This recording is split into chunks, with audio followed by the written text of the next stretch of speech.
Bonjour les amis, où que tu sois dans le monde, mon ami, je te passe mon bonjour. Les amis, petite vidéo très rapide pour parler de ce qui s'est passé à Amsterdam. Regardez un peu cette image. Ça, c'est avant le match. Donc avant le match, on demande 1 minute de silence pour les victimes de la catastrophe qu'il y a eu à Valence. Franchement, regardez, ça se passe de commentaires.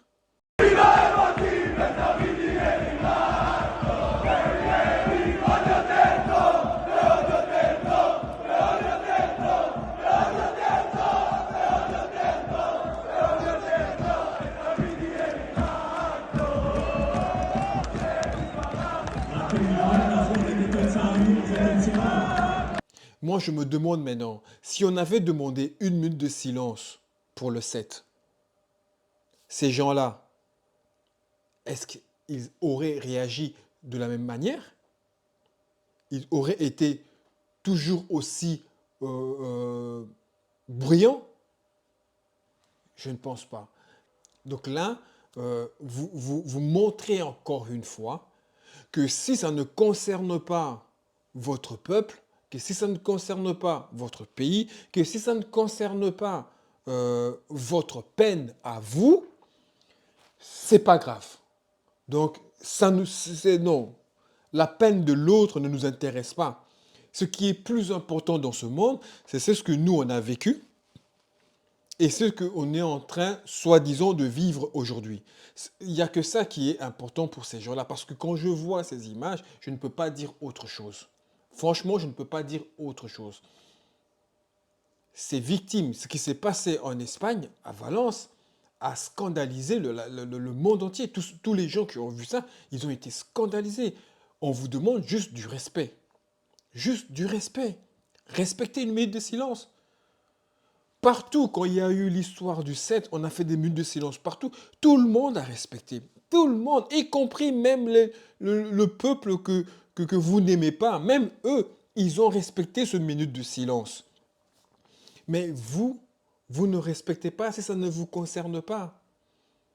C'est très triste parce que parmi ce peuple, il y a des gens bons. Moi, je le dis et je le réaffirme. Il y a des gens bons dans ce peuple. Tous les Juifs ne sont pas mauvais. Tous les Israéliens ne sont pas mauvais. Tous les Juifs ne sont pas forcément Israéliens. Ça, c'est envoyer une image négative, mais vraiment négative, des personnes qui œuvrent, qui sont de votre côté et qui œuvrent pour la paix. C'est une image abominable. C'est mon avis. En tout cas, ça, c'est mon avis. Voilà. Si tu es contre, dis-moi dans les commentaires, expose-moi ton idée et on discutera. Mais en tout cas, dire que ce qu'ils font là, qu'ils ont raison de faire ça, il faut avoir une case en moins. Après, il y a eu maintenant ce que BFM vous a montré, ce que BFM a expliqué. D'autres images montrent des hordes de personnes qui courent dans les rues de la capitale. Elles semblent pourchasser des supporters du Maccabi Tel Aviv. Dans la soirée, Naftali Bennett, l'ancien Premier ministre israélien, a demandé aux autorités néerlandaises de réagir. Et il y a la vérité maintenant. La vérité, elle est celle-ci. On en sait un peu plus sur la chronologie des événements. Alors les tensions en réalité ont commencé le mercredi 6 novembre. À ce moment-là, 3000 supporters du Maccabi Tel Aviv sont déjà à Amsterdam avant la rencontre entre leur club et l'Ajax d'Amsterdam. Et des incidents vont être signalés à la police dès le mercredi, comme vous allez le voir sur ce reportage. En effet, sur la place centrale du Dam, donc de la capitale néerlandaise, des supporters du Maccabi vont utiliser ce qu'on appelle le F-word. Donc ils vont insulter la Palestine. Vous allez le voir d'ici quelques secondes. Vous allez l'entendre là. La police va ensuite tenter de calmer les premières altercations. Selon justement le chef de la police, eh bien, les supporters du Maccabi Tel Aviv étaient derrière ce que vous voyez sur ces images, c'est-à-dire quelqu'un qui enlève un drapeau d'une façade, et les supporters du Maccabi Tel Aviv vont également brûler un drapeau palestinien. Le chef de la police d'Amsterdam a aussi confirmé que ces supporters étaient dans cette altercation ici. Ils ont détruit un taxi et après un appel sur les réseaux sociaux, eh bien, un groupe de chauffeurs chauffeur de taxi a décidé lui aussi de prendre à partie 400 supporters du club de Tel Aviv dans la zone du casino d'Amsterdam. Mais la police intervient et empêche, je cite, une confrontation entre un groupe de chauffeurs et un groupe d'étrangers. Les supporters du Maccabi, de leur côté, sont partis, vous allez les voir sur cette vidéo, sont partis de la place centrale du Dam et ont pris le métro escortés par la police. Et vous les entendez ici chanter.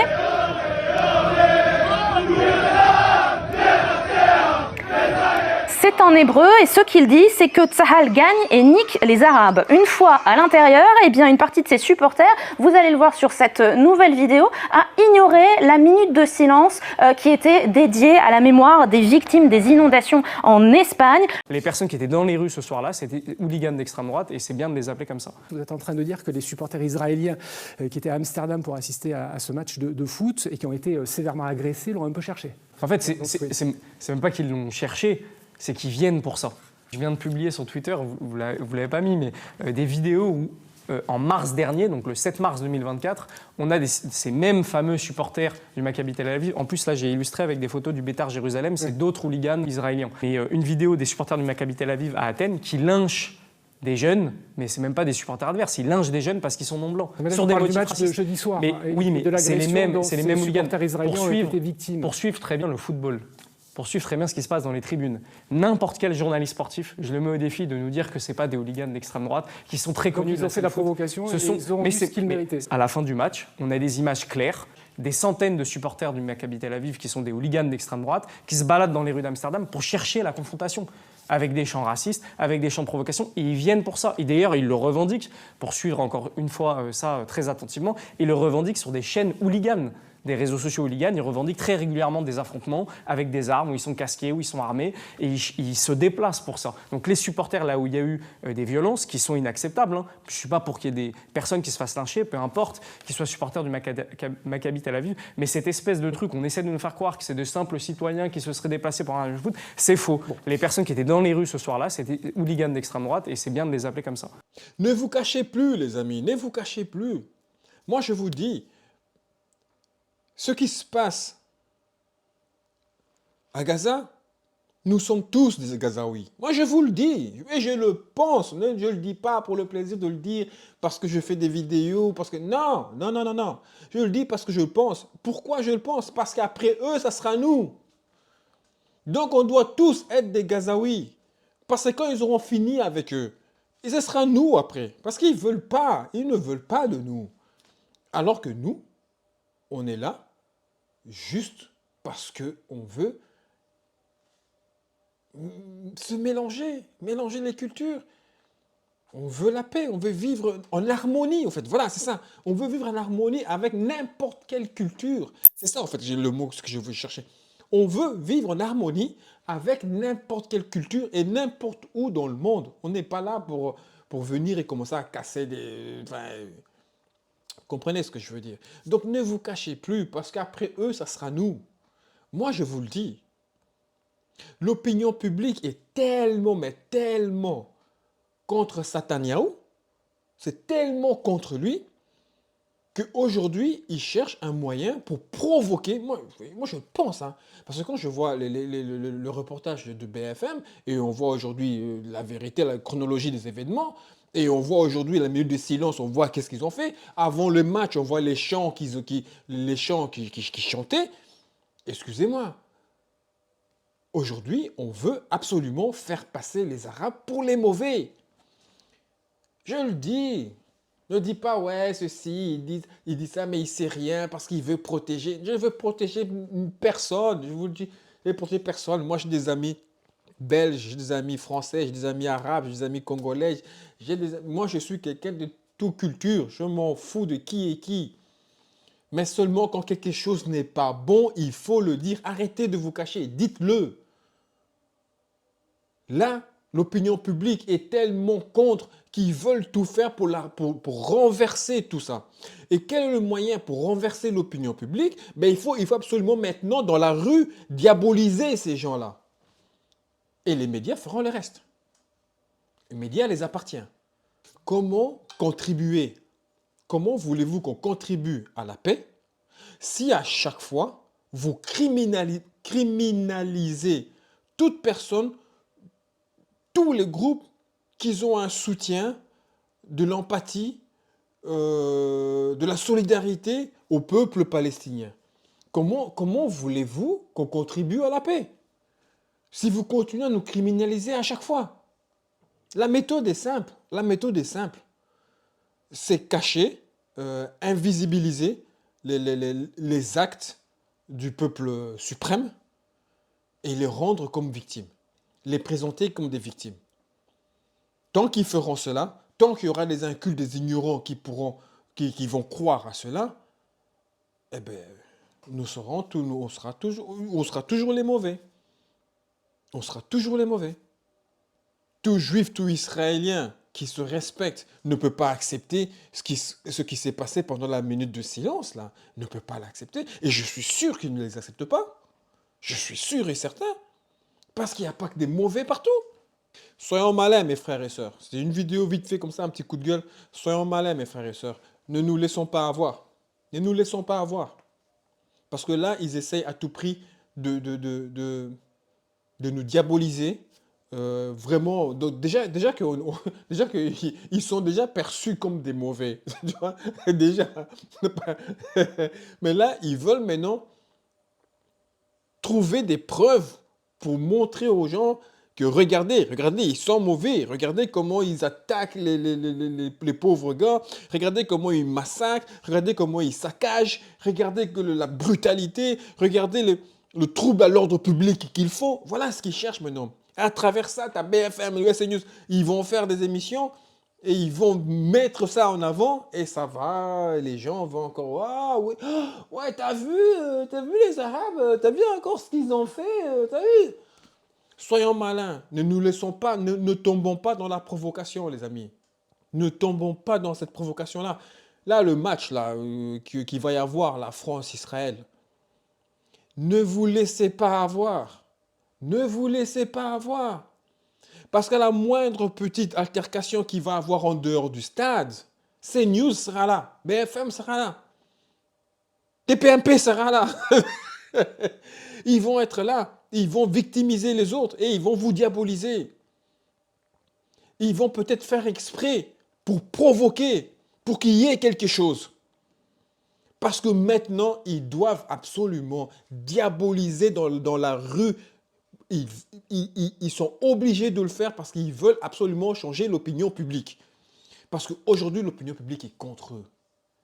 Et contre eux. Qu'est-ce qui va se passer? Parce que juste un dernier truc, je termine, parce que je ne veux pas qu'elle soit longue la vidéo. Juste un truc. Qu'est-ce qui va se passer si l'opinion publique devient majoritaire dans le monde entier? Quand je dis majoritaire, hein, et fait tomber Netanyahou en lui disant que stop, ce que tu fais là, non, nous on ne veut plus. La honte, vous imaginez, eux ils sont le peuple.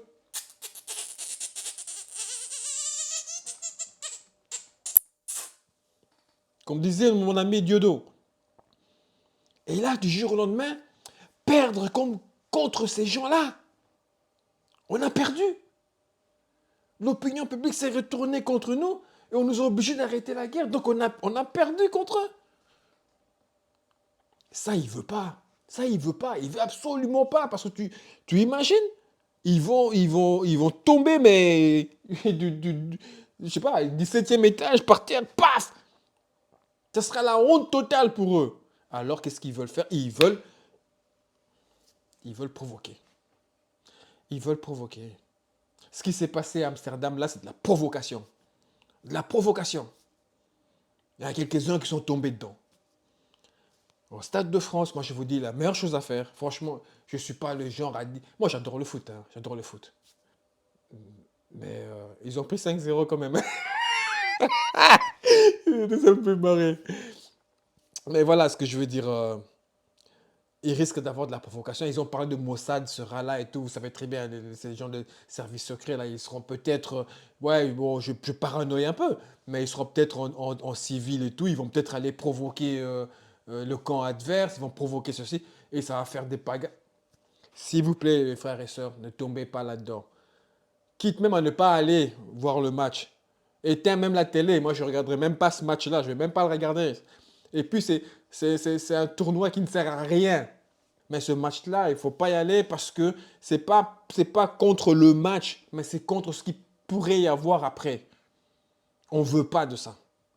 Voilà, que nous sommes des gens, un peuple qui veulent vivre en harmonie. Merci à vous les amis d'avoir regardé cette vidéo et s'il vous plaît, pas de bêtises lors du match.